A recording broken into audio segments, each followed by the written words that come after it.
This is all hands on deck. And this virus does not know any boundaries, whether you're a Democrat, Republican, independent, Southerner, Northerner, vegan, doesn't care. And so there is a role for government.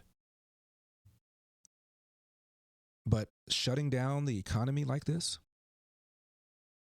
while granting all these payments for people who can't work, from where did the payments come? From people who are working. Now, government has three sources of money because it has no money of its own. Hours that it gets by taxing. Government can print, which causes inflation. Government can borrow, and you got to pay the interest on that, which increases the debt, which in turn causes more borrowing.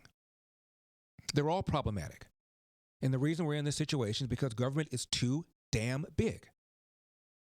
If the Founding Fathers came back today and they saw all these departments, agencies, bureaucrats, bureaus, departments, cabinet posts, they would be stunned.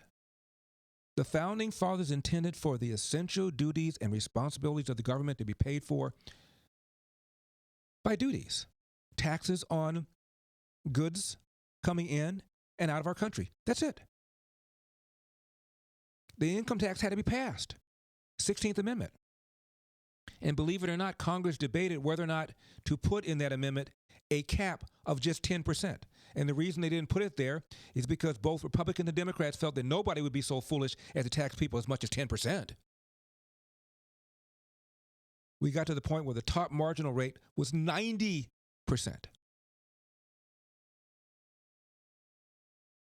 Now, how do we get out of this situation? We get out of it by selling assets the government owns or leasing them. The government is the largest landowner, I believe, in every state of the union. Has all sorts of assets they could sell or lease. Tennessee Valley Authority, Hoover Dam, Amtrak, PBS. All this land the government owns. Lease highways, lease bridges, lease all sorts of things. And then pay off the outstanding obligations. And then to make sure we never get into this situation again, you've got to have a balanced budget amendment that holds the government spending to a fixed percentage of GDP with exceptions for inflation and for emergencies. And the economy would skyrocket. And we're not even coming close to talking about that. Neither side. In 2016, neither Trump nor Hillary barely mentioned the debt, barely mentioned the deficit. And Trump realized that people are far more concerned about growth than they are concerned about the debt. And I'm down with that. But at some point, we got to deal with this.